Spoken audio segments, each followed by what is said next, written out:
All right, this is Ranger Russ. I am at the Meigs Nature Center, and I have a very special guest, Dr. Don Rankin. If anybody is familiar with the Friends of Hammonasset plant sale, he was the guy that was out there all day, every day, selling millions of dollars worth of plants, at least $1 million, right, Don? Yeah, yeah, maybe a little more actually. Russ, you're right. I think it was 1.3 million or something like that. It was So crazy. he was the guy raising all the money. That money went to our new facility. So we've got 4,000 square feet of fantastic exhibits at the Nature Center. Today, we're talking to Don about a very different topic. Normally, what I talk to Don about is the history of Hammonasset, the Native Americans. We even go back to the Big Bang sometimes. Today, we're talking specifically about the virus that everybody is concerned with right now, COVID-19, the coronavirus. Okay, so Don, the first thing I want to ask you is the thing that everyone keeps asking me, because at the beginning of my Facebook Live programs, I always tell people to wash your hands really well, cough into your elbow, cover your face if you can't keep your social distance, and keep social distance. So why is keeping social distance, not touching your face, why are these things important about this particular virus? Well, first of all, it's a dangerous virus. And I want to back up and provide some clarity on the nomenclature here. The COVID 19 is actually the disease that we see from the virus. Now, the virus commonly is called coronavirus. It's in the coronavirus family. It's technically called the SARS-CoV-2. There have been three serious coronaviruses that affect the human experience: SARS 1 and 2, and the Middle Eastern Respiratory Syndrome virus. Okay, so there are three of them. Okay, so it's a vicious virus, and it's transmitted by droplet. All right. Now, there's some people that believe, and actually, for us, it has been proven that if you cough into your hand and you put your hand on a doorknob, that somebody could actually pick it up off that doorknob. And that's perhaps true, okay? But it hasn't been proven. But we do know when people cough out the droplet, if somebody comes into that cloud of droplets that are produced by somebody else's cough, then they can actually get it in their mouth, okay? The oral pharynx, it can go up to the nasal pharynx, and ultimately they can breathe it in. And when that virus gets down into the trachea, it can do some major damage, but it can do damage in the oral pharynx as well and in the oral cavity, because there are receptors for that virus. So that's a good explanation. Explains why you don't really want to be touching your face, because that's a transmission mode to get it right into your system. Yes. Originally, they were saying that only the M90, N95 masks were the ones that were good. Now they're telling us to wear any sort of face coverings, even a bandana is helpful. How is the bandana helpful or preventative in this? Okay, so Russ, that's a great question, because originally they talked about, well, if you wear a mask, you're really just protecting others. Well, if you happen to be a carrier, all right, well, it's more than that. I mean, you want to be protected from people who may be carriers, stealth carriers, who are carrying the virus, who can cough. So you should wear a mask all the time. And the N95 is something that sort of filters out 95% of the particles, I believe. But any mask is better than no mask. All right. So if you're going to a neighbor who's sort of making these to make some extra bucks or just do a good thing for society, get one that has two layers of cloth in it, because it'll protect you against this droplet barrage that you can get if somebody does cough in your direction, or it can even be spread by two people crossing, just two crossing, breathing out, and somebody breathes in the expired air of another. Next thing you know, they've got the virus in the oral pharynx. and Yeah. off they go. I did see a study that said that someone that's jogging spreads their fluids, their sweat or whatever, up to 18 feet away from them. Now, it did not apply. This study was really specific about saying it does not apply to this virus. So they're not saying that it can spread 18 feet. But what you're saying is it could definitely, and that's, I guess, why we need that 6 feet of distance. It could definitely be spread by just passing by someone who's emitting some sort of fluid orally. Yes, Russ, and think about this. Say you and I are not wearing a mask, okay? And we're separated. Neither one of us is wearing a mask, and you're infected, but you don't know it. I'm 3 feet away from you, and you cough in my direction.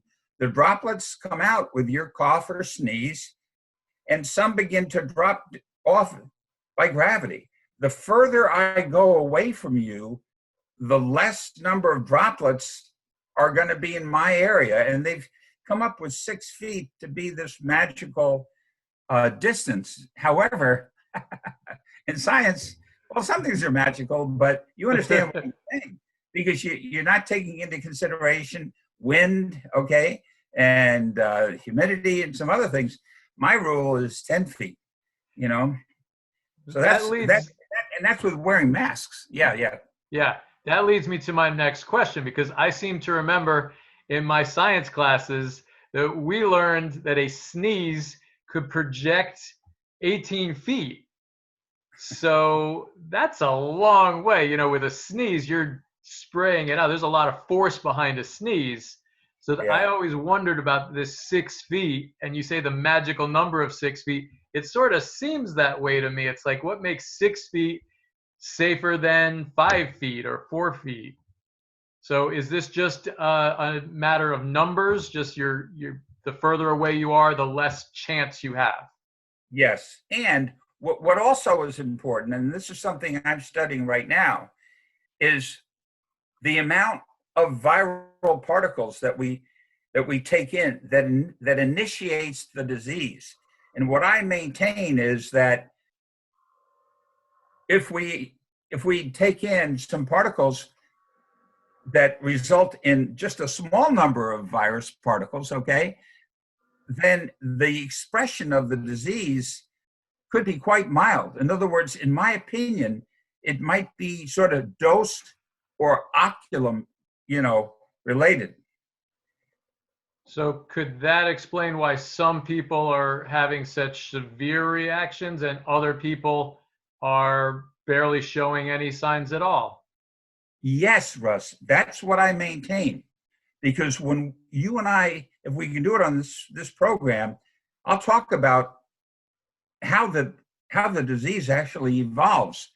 And it's directly related initially to the number of particles we take in. And it has to do with the receptors that we have throughout our body, not only in our lungs, but beginning in our mouth. We have receptors that the virus attaches to. And it does its dirty work there. But I'll respond to your questions as you ask them. I have one more before we get into that detail. And that is that some people, they're saying some people are in the high risk category. It makes them more susceptible. And what are the things that make them more susceptible? I understand the amount that you initially intake is going to make a difference, but some people seem much more vulnerable to it. Okay, another great question, quite appropriate. We know that aging alone makes it more of a challenge for our immune system. It's just a fact of life. As we get older, we don't have the immune system of younger people. Now, the risk factors, first of all, being male, there's a higher incidence of expression of this illness in men over women.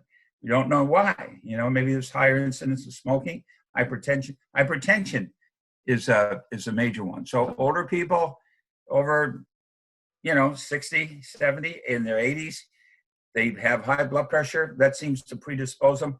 People who are obese And that includes younger people too. Now, whether that's related to increased inflammation in our body, related to obesity, but we know that people down in New Orleans, unfortunately, now we're talking, race to some extent, they're having a lot of trouble down there because there's a higher incidence of obesity. And you're seeing younger people contract the illness and unfortunately go the route of acute respiratory distress syndrome because of overwhelming involvement with their lungs, and they're put on, the ventilators, and many of them don't make it.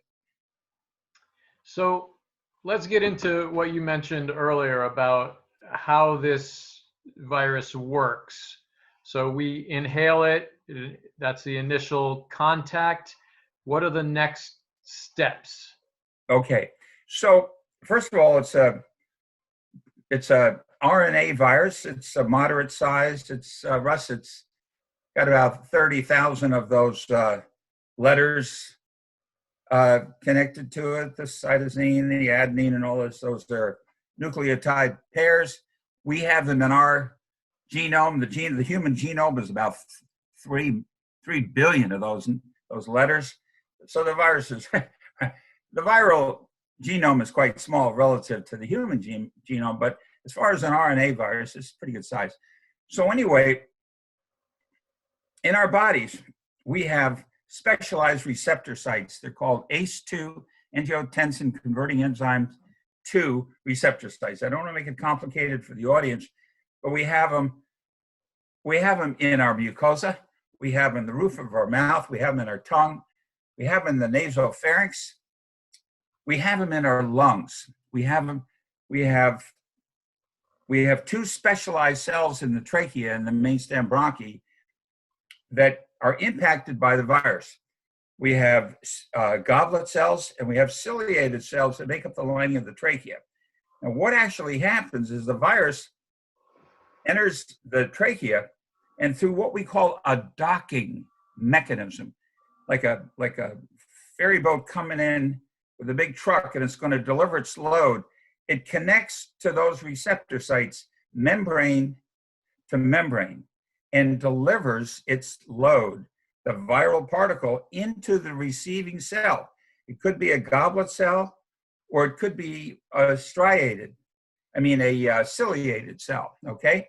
Now, if it goes into the goblet cell, it takes over the immune apparatus and replicates. That's how the new viral particles are formed, and that cell dies. We call that cellular necrosis.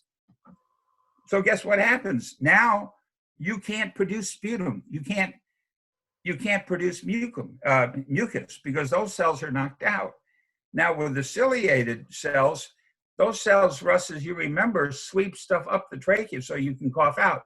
They're affected too. So the correlation is that these patients, when they get to that point, have a dry, non-productive cough, and their illness is just beginning. Okay. That makes a lot of sense. I hope everybody understands what you're saying with the control of a cell being taken over.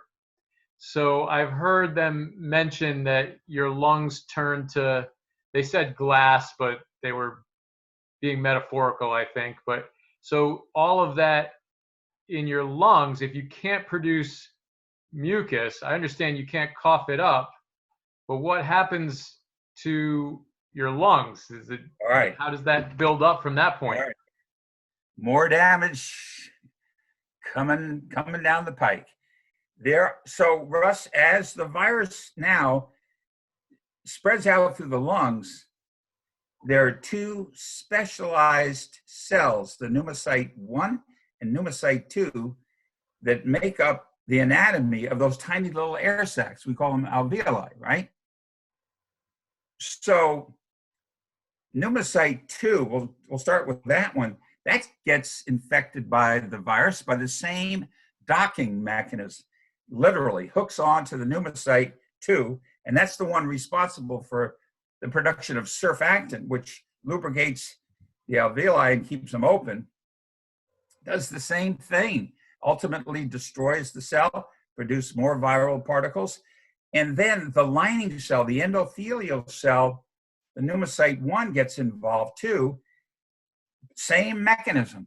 And so you have destruction of the cell at that point. Now, if you remember your anatomy, you're right up against where the capillaries come and carry the red blood cell. And in that red blood cell, you have the hemoglobin with an iron. We have four of them. It's a four sort of quadrant heme arrangement. And that's what carries the carbon dioxide back from the body, and through diffusion, it passes into the alveolus and we breathe it out. But in the process, we also breathe the oxygen, and the oxygen by diffusion takes the place of the carbon dioxide, and off it goes to the rest of the body to supply the oxygen. So we call that oxygen CO2 diffusion. And CO2 diffuses 20 times faster. This just has to do with the properties of carbon dioxide than oxygen. But there's a problem there. So now you have these cells, Russ, being destroyed, and you have the breakdown products and cellular contents collecting right there in the alveolus, all right?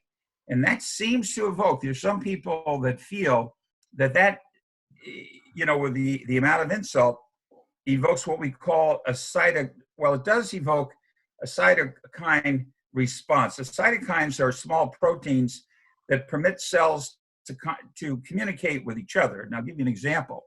One is a small molecular weight protein. It has its own name to it. Once that's produced, then that goes to the hypothalamus, and that's responsible for the experience of fever that we experience. So the hypothalamus gets stimulated by the small protein, and it produces the febrile response, okay?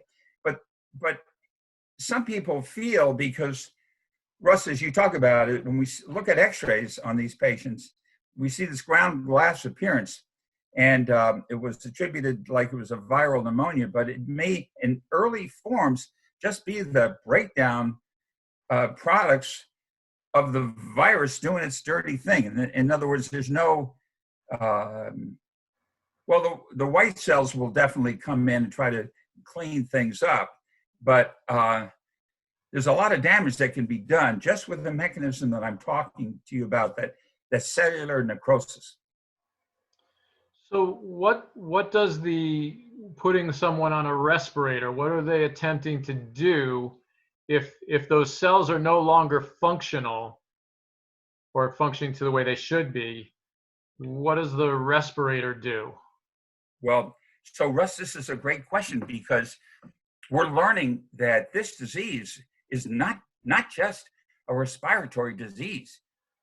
This disease affects all kinds of organs, and all of our organs have this receptor site, and we know that the virus can get into our blood, and this is a hypothesis that I have. When it's in our nasopharynx up here, you remember this olfactory nerve and the cribriform plate, once it affects that nerve bundle, then some people experience loss of smell, right? But it's right where it can go right up into the brain. So the people that experience COVID-19 sometimes will have CNS symptoms. And if they're severe, they may include seizure disorder and profound loss of sensorium and cognition and so on. Or they may just have a severe headache and they know they're not thinking quite right. All right. We know that the heart can be affected. We know that small endothelial cells of small vessels can be affected, and that may be why we're seeing the phenomenon of pulmonary embolic and thrombotic events in some of these patients, all right? Now, let's get back to the ventilator business. So as fluid builds up in the alveoli, if we're not ventilating well on our own, and there are many patients, incidentally, Russ, that maintain pretty good ventilation with the decline in their oxygen, and some of these patients now are being treated for pulmonary emboli with thrombolytic agents, quite successfully. I've reviewed the Yale protocol, and many think that all patients coming in should be given, like low molecular weight dextran or low doses of enoxaparin. It's a blood thinner. And so we're seeing that all patients don't need to be put on a ventilator as we understand this disease in greater detail. So anyway, the idea is that if resistance develops, that the ventilator will sort of force air into the lungs with higher oxygen concentrations and give the patient a chance to survive. So even though the cell function, the lung function is reduced, you're forcing more oxygen in, which allows the lack of function to sort of be overcome. Yes, and it's forcing volume in there as well. I mean, we used volume ventilators a lot when I was at Yale in patients that had this disease, this acute respiratory distress disease. But if a patient is experiencing that, then they have a very poor prognosis. Once they go on the ventilator, depending upon institutional paradigms in terms of treatment, like I said, it can be 60-80% mortality rate, and they can be on the ventilator for a long period of time. So there are institutions that are using the heart-lung machines. I forgot the initials for it, but it's heart-lung machines. You take people and you just bypass your whole system and you oxygenate their blood, with a heart-lung machine, while their immune system is doing the work that it needs to do to recover naturally. Okay, now I think, Russ, we should discuss that, the immune system that we have. Yeah, why don't we talk about that? Okay, so there are two aspects to our immune system, two halves, so to speak. The first is the innate immune system, and that's based on our known killer cells and macrophages and neutrophils.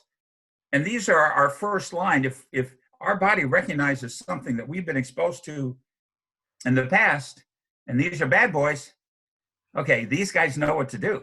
They're like the Marines, all right? So if we know that they're bad boys, they can go right after them. But here's the problem. This is what we call a novel virus, right? You heard that expression. I've heard that expression a lot, and I thought it was just original. Well, in a way it is. It's a virus that we haven't been exposed to immunologically, Russ. Okay. Russ, if I'm teaching you something, it's such an honor. You know so much. Holy smokes. Viruses. Well, so it's called a novel virus, Russ, because we haven't been exposed to it. So our first sentries, if you will, they stay asleep. They say, well, there's no problem there until they start invading the body. And then, whoa, something's going on. These are bad boys. So the second part of our immune system is called the adaptive part. I call it a specialty phase. It involves different kinds of immune cells, specialized T cells, plasma cells, B cells, that ultimately wind up, Russ, producing the antibody response that we know and love that can actually begin to protect us. But this all takes time. Once the body starts seeing these bad boys come in and say, hey, we got work to do, it can take several days for the immune response to be generated and to produce enough antibodies to get the job done. And so when these patients are treated, say we're put on the ventilator, you want to keep them alive so that immune response can be developed the way I suggested and begin to kill off the viral particles. But at that point, it may be too great a challenge, because there's this war going on between the virus, which is replicating, and the immune system, which is developing to actually kill them off. Okay, I think that you explained pretty well how this works. Are there any more details as to how the virus functions that you want to talk about? Well, great question. In fact, Jenny Simpson, from the Historical Society said, well, is the virus alive or is it dead or whatever? Well, it depends upon where it's located. Well, okay. So the virus, it's a proteinaceous molecules, RNA molecule, and is covered with this lipoprotein layer that protects it. So when you wash, that breaks down this outer protective layer, and the viral particle just begins to disintegrate. So at that point, it's just a molecule. It's just, just doesn't have any purpose. It doesn't have any directionality. It has no consciousness. It just sits there, okay? But then when it's transmitted into a human host, then it sort of becomes alive and does some bad things to us. It can kill us. Okay, I don't know how many deaths there are in the United States. I think we're up to, I don't know, Russ, 70,000 or something, 60,000. We're getting up to that, maybe in the high 50s or something like that, and over 1 million active cases or people that have been positive. So it's alive when it's in us, isn't it? Because it's got the ability to take our lives. And in the host, which we think is a bat, and I think it was acquired in one of those wet markets in Wuhan, in Buhai or Buhai. I've forgotten how to pronounce that province in China, but that's how it was picked up. It was from a bat host somehow into the human host, until there were several cases reported, and finally it was reported to World Health Organization, and we were notified as a country. So do you think that was some sort of mutation, or just the amount of repeated exposure, the virus adapted, or it just was able to take hold? Or Yes. Yeah, I think it's probably mutated in the bat, in that host organism, because the other SARS virus was originally in a bat. Okay, so SARS-1, you were just a teenager, Russ. That was 2002 to 2003. And then we had the Middle Eastern respiratory syndrome. That actually was so that was in Saudi Arabia. That was 2012, okay? That was transmitted, guess what? By the camel. Camel, yeah. They were both snuffed out, pretty fast. So yeah, there wasn't much time to produce a vaccine. There were drugs that were used, but it got snuffed out through public health measures, the separation and the wearing the masks and all that. So did we not act fast enough, or was just this more an aggressive virus than those? Both are true. And so Russ, I'm putting a lot of time into this. I mean, Nancy and I are just holed up here. You're out there. We should probably be joining you, but I've set up sort of a blog on my Facebook, and anyone is welcome to be my friend. And I like having a lot of friends. I like having people that don't really care for me or my message about the environment and the need to protect everything. And they call me a tree hugger. That's okay. I love them all. My job as a scientist is to tell the truth.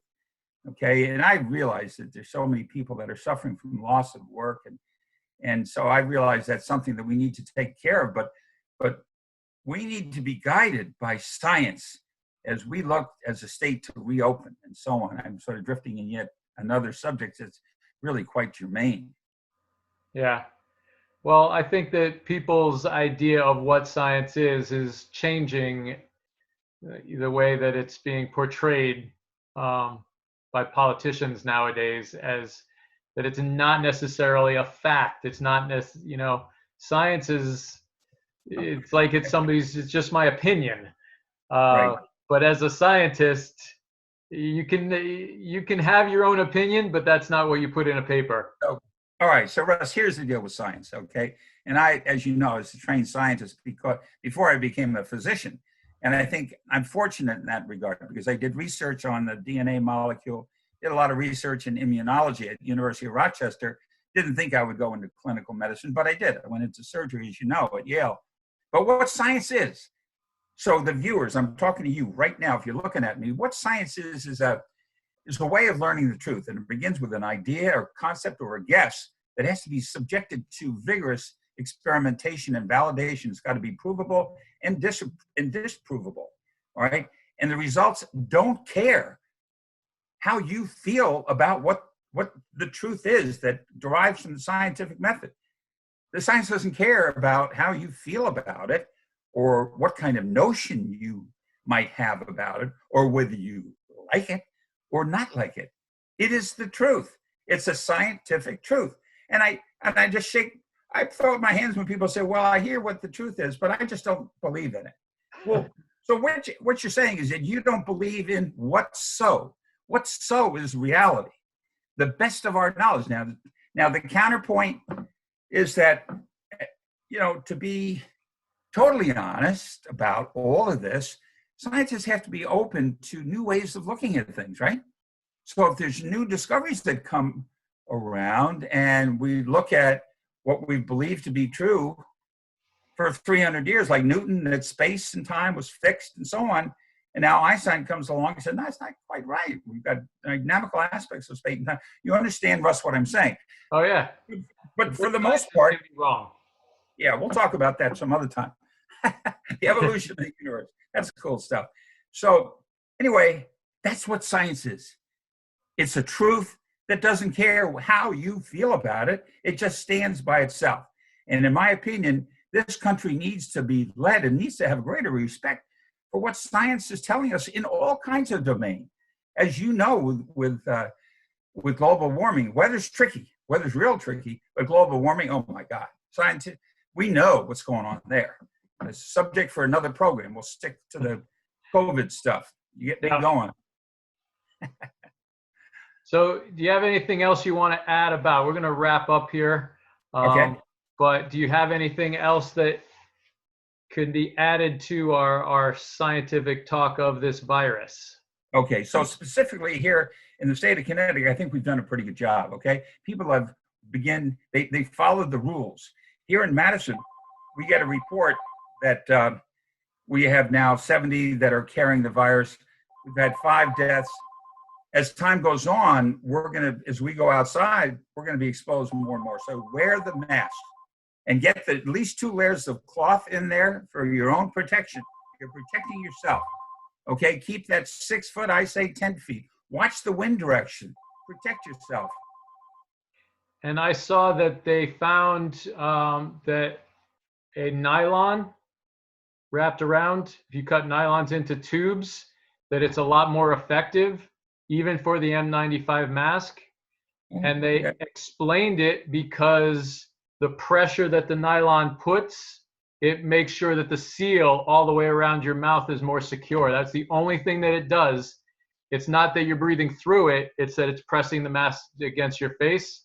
So we need to make sure that people are wearing their masks properly, securely, and 6 feet is good, but 10 feet's better. Right? That's what I do. I mean, Russ, you know, the situation Nancy and I are in, I want to survive. I'm an Irish guy, but a troublemaker, for God's sakes. I want to be around. And Nancy does too. All right. Well, Don, I want to thank you for putting the time into this. And I think that we should do another one of these really soon. We can talk about some other subjects, or we can go into more detail about the virus as things change. We know things are changing all the time. Especially, I'd like to talk to you as we start to open things back up, because I think that needs to be done with intelligence, like you said, with the science, and we need to take it cautiously so that we don't have a relapse. Yeah, and one other thing, Russ, I mean, you've got such a following. We can set it up in real time, some kind of streaming thing where people can click in, and I can be your guest. I'm happy to do that. And and talk about this illness, and they can share their experience. We'll we'll And we'll set up a Zoom conference. We can do that. People will have to pre-register, and yep. they can go on meigspointnaturecenter.org on the calendar to see the upcoming events. We have another Zoom conference already. We can put this one on the schedule as well. And we'll just keep on talking with Dr. Don as long as Don's willing to. I'm willing to. Yeah, and Russ, the sooner the better, because it's so germane. As this virus experience sort of sweeps in a more or less easterly direction, then it'll be sweeping out of the area. So we can help people, as soon as possible, understand their own symptomatology and how to deal with it themselves. How cool would that be? That'd be great. I will. I'll call you, and we'll set up a time to do this. Russ, you and I make a great team. I'm so honored to be your guest here today. I appreciate it so much. Well, I really appreciate it, and I want to thank everybody that's watching these videos. Again, there are lots of videos that the Meigs Point Nature Center puts up, both on YouTube, Facebook, and they're all archived on meigspointnaturecenter.org's virtual learning center. And look for another discussion with Dr. Don Rankin in the future. I am really excited to do a few more of these. So we will be doing this again, hopefully very soon. Thank you, Russ. You're welcome. Thank you.